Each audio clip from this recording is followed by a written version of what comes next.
Good morning, afternoon, or evening. How y'all doing today? Welcome back to Mr. Morrow's Algebra 2 class. Today we're going to continue with our discussion on graphs, and in particular, we're going to formalize today, and we're going to talk about graphs and functions. In particular, we're going to talk about relations, functions. We're going to revisit the domain and range, and hopefully you'll start understanding how to recognize what a function is once and for all, because I know that the word function has been thrown out to you many times. Sometimes my students fail to really understand that, so hopefully today I could do a good job on that. First of all, guys, let's talk about what's called a relation, okay? And a relation, as you can see, is any set of ordered pairs. That's any set of x, y values. Remember that x is the input, guys? Okay, remember that's the input, and y is the output. Remember that x, the input, is also known as domain, okay? Whenever you're talking about the possible x values of a function, or of a relation actually, of any relation or function, the possible x values are called the domain. The output, okay, that is the range. So those are the possible y values in any function. Now, you can write relations in four ways, and I want to just briefly go over them with you so they don't ever confuse you later. So first of all, you could write a relation just as ordered pairs, okay?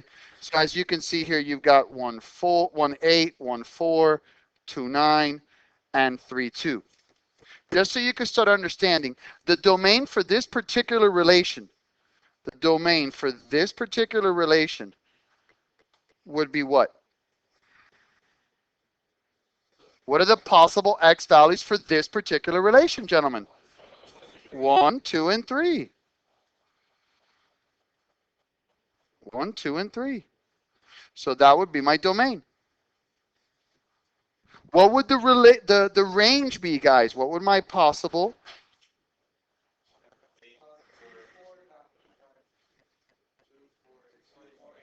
What would it be? 2, 4, 8, and 9. Yes, because these are my y values right here. Yeah, 2, 4, 8, and 9. 2, 4, 8, 9. Okay? So that's my domain, that's my range. You can also look at it in a mapping diagram. We're taking these same values, okay? But in this mapping diagram, what's happening is it shows you literally by a map. So it says, okay, when the input, when the x value, when the domain is 1, I'm going to get an answer of 8 for the y and an answer of 4 for the y. This mapping diagram shows me as well that when x is 2, when the independent variable is 2, my dependent variable, my output is 9. And this mapping diagram also shows me that when x, or the independent variable, or the domain is 3, it renders a 2 as my output, or my dependent, or my range. So disordered pairs and this mapping diagram are exactly the same thing. You can go ahead and take and write the relation as a function, as a table of values as well. Okay, for example here, I've got my x and y table, okay? Got my x values, got my y values. We're putting them in a table form. And last but not least, I can go ahead and graph the ordered pairs of the relation on a very simple graph, just as you see there. So there are 4 ways to write any relation, okay? I can write them as ordered pairs. I could write them in a mapping diagram. I can write them as a table of values, or I could graph them. So any set of ordered pairs is a relation. The x is the domain, the possible x values. The y is the range, that's the possible y values. Now, relations are really important. We got to know what they are, because a function, oh no, I went far. I wasn't good enough. Let me go ahead and get this now here. Now a function, whoa, did I go too far? There it is. A function, my friends, is any relation, so that's any set of ordered pairs, where each element of the domain corresponds with exactly one element of the range. Please pay attention to this. In other words, okay, a function is a relation where there can only be one y value for any given x value. There can only be one y value for any given x value. I'm going to show you how to recognize this, but before I do, guys, let's talk about the easiest function that all of us have been privy to, that all of us have used, okay? You ever gone to the movies? All right, well, guess what, guys? When you buy tickets for the movies, there's a function that was written as a program into that cash register. So roughly, it's $12 per movie, right, per ticket, right? Where y is my dependent, that's my cost, and x is my independent, that's the number of movie tickets. Now let me explain how this defines a function. A function is a set formula, okay? So if I were to make a table of values, and I go to the movie theater, and you know what, I realized, no, I really don't like any of the movies here. I can go home and I could buy 0 tickets that cost me $0. But I can choose to go and buy 1 ticket, it's going to cost me $12. I could choose to go and buy 3 tickets, and it's going to cost me $36. But here's the key, guys. Here's why it makes it a function. Let's say that one of you guys goes and you buy 3 tickets as well. How much is it going to cost you? And what if the people right behind you, they buy 3 tickets as well? Now, will there ever be in this particular situation where you have this function, y equals 12x, will there ever be a situation where you see someone behind you, they buy 3, and they're going to charge them $40? No. Do you guys see how when the x's were the same, in this particular messed up example that I put, you had 2 different y values for the same x value? That's what makes it not a function. He just got it. I could see that. Okay. So again, this last part does not exist. It wouldn't work. In this particular case, I can have 5 billion people come and buy 3 tickets from this particular movie theater, and how much is it going to cost every single time? 36. Because in a function, you can only have one y value, one output for any given input. Does that make sense, guys? Kind of like going to buy a sandwich at McDonald's or whatever, a fast food place. Let's say I want to get the number 1 meal. And the number 1 meal, let's just say for giggles, equals whatever, $4.50. Okay, guys? If I set this up as a table, I can go to the fast food place and I want to eat healthy today. So I buy 0, so it costs me $0, right? Because my cost here, y will equal $4.50 for every x, every number of combos that I buy. But now I go and I'm really hungry because I didn't eat breakfast. All right, so I'm going to buy 2 combo meals. So it's going to cost me $9. But one of the football players is behind me as well. He's hungry all the time because he's always working out and stuff like that. So he buys 2 as well. How much does he have to pay if this is a function? $9. If you ever saw a situation where you see 211, uh-oh, that can't happen. That wouldn't be a function. Because you cannot have 2 different y's for the same x. Does this concept make sense, guys? You've seen this before, haven't you? Does it make sense now, finally? Sir, my brother.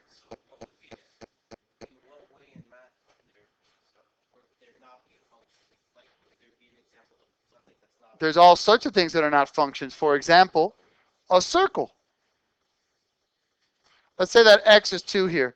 When x is 2 here, don't I have two different y values.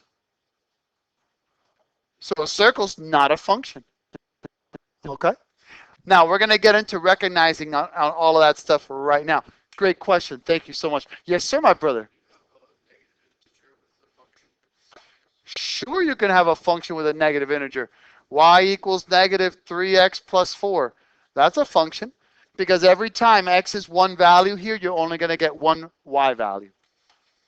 Okay? So the key here for the function is, the question is always, okay, am I always going to just get one y value for any given x? That's what defines a function. So here I want to determine whether each relation is a function. Remember, there are always relations, any set of ordered pairs. The key here is this relation a function? So for A, you got 1, 8, 2, 9, 3, 2, 1, 4. Is this a function? Why? Very good.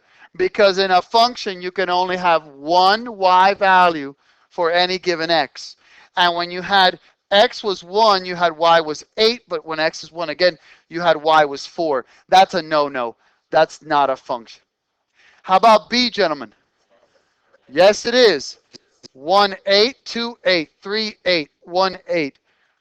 Yeah.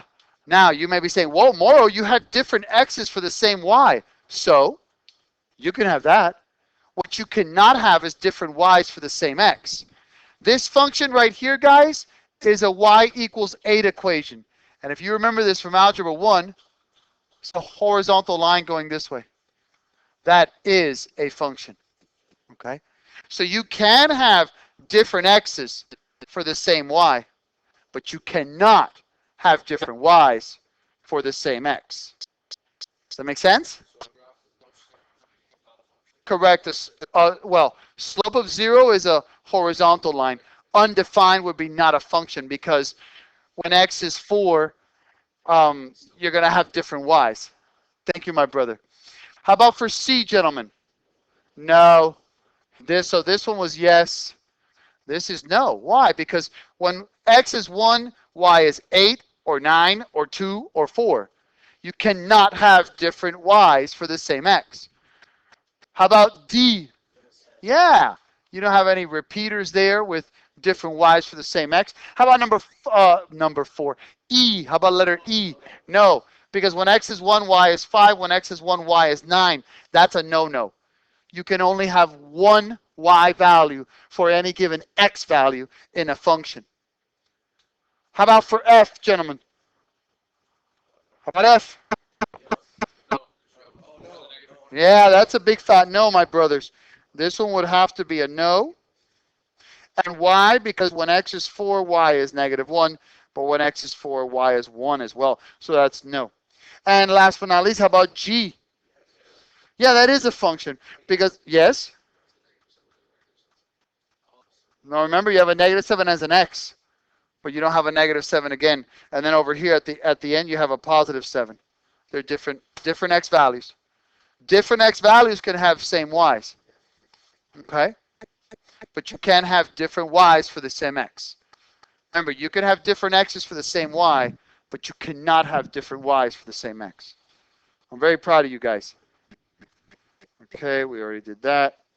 Okay, now, determining whether a relation expressed as an equation represents a function. Okay, I'm going to go ahead and give you the technical jargon here, and then I want to give you a little moral math love trick, okay?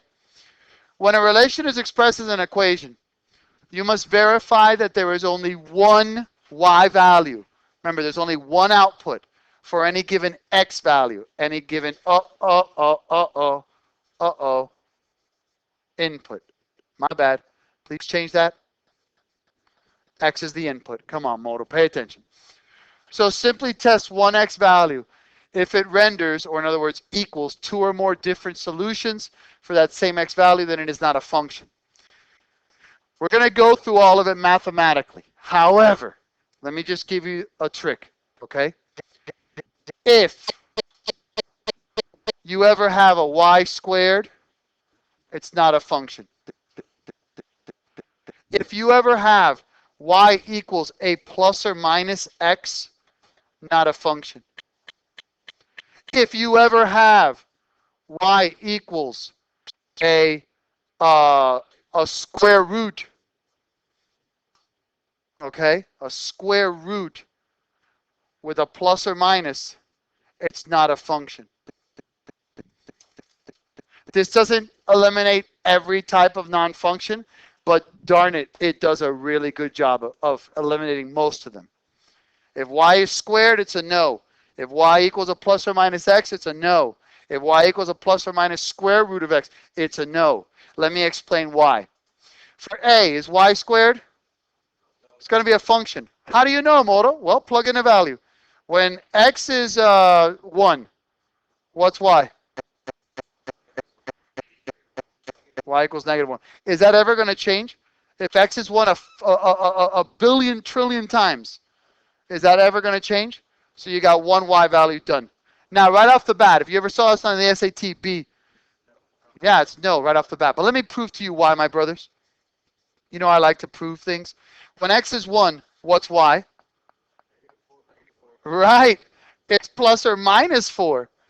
So that means you have 1 comma 4, and at the same time you got 1 negative 4. No, no, no, you can't have that. That's a big fat no-no. You can't have two different y's for the same x. Does that make sense, guys? All right. How about C? Yeah, x can be squared all day long. And I'll prove it when, let's make a table. When x is 1, what's y? -2. And that will never change. And then how about D? No, right off the bat because y is squared. Okay? Does that make sense, guys? So if you ever see a plus or minus x, a plus or minus square root of x, or y squared, thank you, it's never going to be a function. Make sense? Now there's something called the vertical line test. You guys have done this before. The vertical line test helps determine whether a relation is a function, but it's visual, okay? A vertical line test states that if a vertical line passes through more than one point on the graph of a relation, then the relation is not a function. Remember that I told you that in order for a relation to be a function, you could only have one and only one y value for any given x value, right?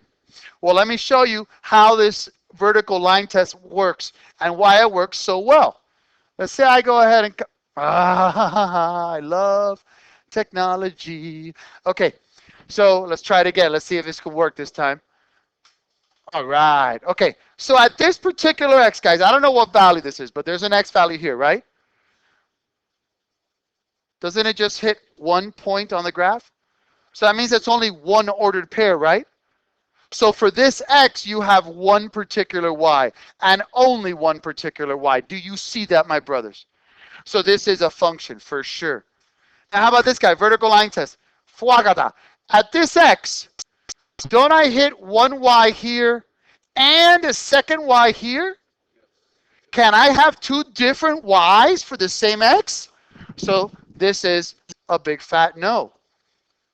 The circle. When I do a vertical line test, at this particular x, don't I have one y here and a second y there? Can I have two different y values for the same x in a function? So that's no. And last but not least, look at this guy right here. You can just go right here. Look how many different y's you have. Infinite number of y's, right? At this particular x. Or anywhere along here. At this x, you've got two y's. At this x, you've got two y's. So that would not be a function because you cannot have more than one y for any given x. Yes, sir, my brother. Yes, sir. Okay, that's a very dangerous question. My boy said, what if you just put the line right through this one particular point? It's not a fair line. Go through the center of the graph usually. Because, yeah, like you said, at that point, yeah, it works. But, the test is not going to give you the lines. A test or an SAT will just say, determine whether this is a function or not. And I'm going to go like this, literally. Boom. Oh, yeah, there's two y's. No, that's going to take me about three seconds. Not because I'm a genius, but just because I know the vertical line test. Yes, sir, my brother. Thank you, my brother. Let us continue, gentlemen. Now, look how nice I am. What is the first word of every one of these sentences? Please. Please remember that a function is a relation where there is only one y value for any given x. Please remember that the x values are known as the independent, the input, or the domain. It is the possible x values in a function. Please remember that the y values are known as the dependent, output, or range. Okay? Let me give you a little bit of extra help with these guys. What if I were to tell you the following? I give you this graph here, okay? And I graph this.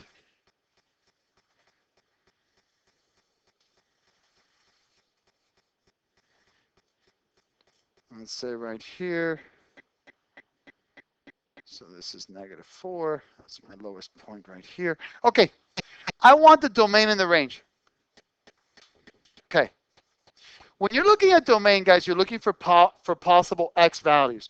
So you're looking at all the values on this function on the x-axis that are going to be valid. Okay? When you're looking at the range, you're looking at the y values. You're looking at from up and down, what are the highest and lowest points on the y value. So we always read like a book from left to right. So what I'm going to do is I'm going to start at my last limit here, right? Am I not going from this point on that way forever as far as x values go?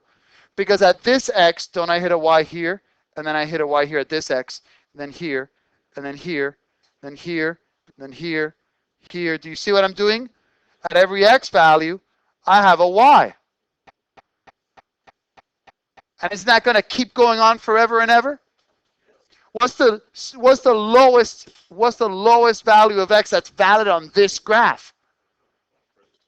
1, 2, 3, 4, 5, 6, -7. So my graph will be from -7 to positive infinity. Remember how I promised you we will use interval notation all year? Here it is. If you learned it, awesome, it's going to help you. If not, please go back and learn it. Does everyone see why that's my domain? My range. What would my range be? What's the lowest point here on the range? And why do we always go lowest? Because interval notation is smallest value to highest. So I'm going from my -4 here, and am I not going up little by little? So I'm going from -4 all the way up. So I'm going from -4 to positive infinity. And that's how I can tell domain and range from a graph. What are the possible x values? What are the possible y values that are on this graph? Does it make sense, guys? Yes, sir, my brother. If the arrow was going down, like so, for example, let's just do a completely different one now. Let's go ahead and do this guy. Thank you for asking, kid. Okay, so what if I went like this? Actually, let's do a totally different one. Let's do a parabola. Okay. What's my domain here? No, my domain is all possible x values. Guys, when x is 0, I have a y value, right? And am I not increasing little by little going to the left? Am I not also little by little going to the right? So doesn't every single x value going to get hit here? Negative infinity to positive infinity. Thank you, my brothers. Now the range. In this case, we're not looking for the lowest value is what here? Negative infinity. And I'm going from negative infinity all the way to what's my highest value? That's right. 5 is where I stop. So again, domain, what are the possible x's? Range, what are the possible y's? Yes, sir, my brother. My bad. The 5 should be in bracket. Thank you, my brother. Thank you, my brother. Does that make sense, gentlemen? Okay. Yes, sir. Talk to me, bro. Okay. You sure? All right. You know, you always talk to modal. So please remember your domain and range. Please remember that functions represent a specific equation that do not alter. For example, oh, funny how I always use 12. Movie tickets cost $12 per person, so a function can be written for that situation since it is constant, okay? We will call y the total cost since it is dependent. It is dependent on the number of tickets that you purchase. And we will call x independent, and we'll call that the number of tickets that we purchase. And it's independent because you can choose to buy 0 tickets at the movie theater, or you could choose to say, you know what? Everyone in line, I'm gonna buy your ticket. I mean, I wouldn't do that, but you can. Does that make sense? You with me here? Okay, now let's get to the real good stuff. All that was easy. Determine the function equation for each table or situation. Okay, I want to find the function here. What am I doing to x repeatedly to get to the y here, guys? Y is dependent. Okay, what did I do to this x to get to this -2? Add 1. Okay, 1 plus 1 is not -2. Subtract 3. Let's see if that works. Okay, let's see if that works. So we're going x minus 3. When x is 1, that works. How about when x is 2? That works. When x is 3? When x is 4? That works. That's my function. What about here? What am I doing to 1 to get to 3? I could add 2, so let's see if this works. What about when x is 2? Yeah, this doesn't work because when x is 2, it's 4. But now if I multiply by 3, does this work? When x is 2, it's 6. Yes. When x is 3, it's 9. When x is 4, it's 12. Yes. Always be able to ask yourself the question, what did I do to this x to get to this y? How did I manipulate it? Now, we've done word problems. Now we're going to start making word problems an actual function. The gym you join costs $30 per month plus a one-time fee of $250. What would this be, my brothers? I love it when that happens. Oh, we're going to play a little game today. All right. Oh, okay, good. 3 times the charm. So what would it be, my brother? You said y equals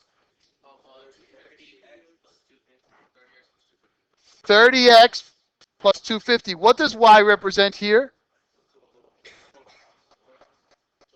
Yeah, total cost, right? Total cost. And what does x equal here? Let's try the number of months. Okay. Does that make sense?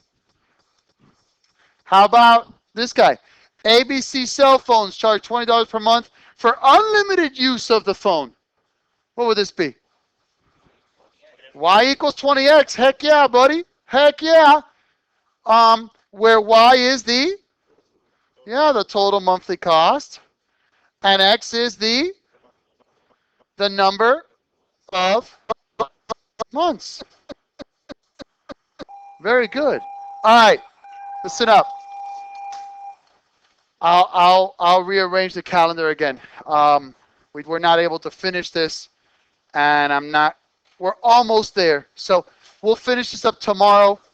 Thank you so much. Great questions, great class. Have a great day, and God bless you all. Bye-bye.